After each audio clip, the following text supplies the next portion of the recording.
Sir रूमची दिशा असते, तर ती रूमच्या एनर्जीमध्ये कसा परिणाम करते? Good question.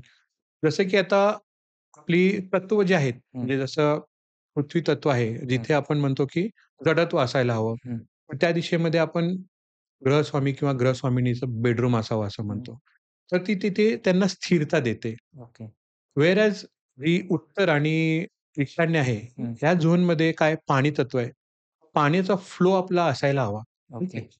तिथे काय असायला हवं, की तिथे जी जागा जी आहे किंवा थॉट प्रोसेसशी रिलेटेड आहे. मी हं, अगोदर सांगितलं हं, ईशान्य दिशा. तर आपला थॉट प्रोसेस कसा असायला हवा, ते वाहतं असायला हवं. हं, त्यामुळे तिथे जे काही अडगळ असेल किंवा काही गोष्टी तिथे अडकलेल्या असतील हं. मोठ्या अँटी एलिमेंट सुद्धा जर तिथे प्रेझेंट असेल, तर आपल्या पैशाशी रिलेटेड, हेल्थशी रिलेटेड आणि थॉट प्रोसेसशी रिलेटेड अडथळे येणार. ओके. ब्रह्मस्थान कोणती भूमिका बजावतं? गुड.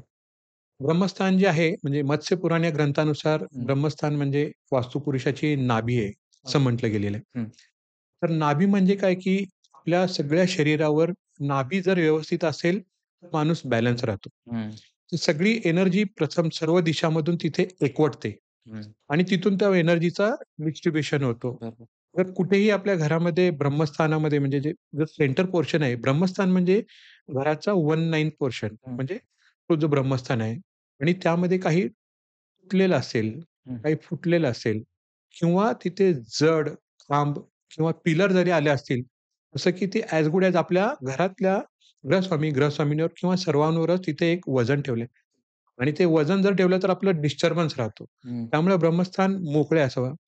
पूर्वी जे जुने घर होते हं, त्यामध्ये जर तुम्ही पाहिला असाल, हं. तर तो सेंटरचा जो पोर्शन आहे, तो 1/9 ओपन पोर्शन, असायचा. तो ओपन टू स्काय असायचा. हो. आता एनर्जी म्हणजे काय? तिथून येणारी त्या ब्रह्मस्थानातून येणारी जी काही म्हणजे आकाश तत्वातून येणारी हवा आहे हं. किंवा वायू आहे, हे सर्व आपल्या घरामध्ये एक विशिष्ट सगळ्याच दिशामध्ये ते जातात. त्यामुळे वातावरण खेळतं राहतं बरोबर. आणि ही सगळी एनर्जी सगळीकडे डिस्ट्रिब्यूट होते. त्यामुळे ब्रह्मस्थान हा खूप महत्वाचा आहे हं, आणि आपल्या धर्मानुसार त्यामध्ये ब्रह्मस्थानाला नाव जे दिलं गेलेलं आहे, हं, हं. ते ब्रह्मामुळे दिलेलं आहे. ओके. ब्रह्मा म्हणजे सृष्टीचे निर्माते. बरोबर. तर घराचाही निर्माता ब्रह्मस्थानच आहे. हं.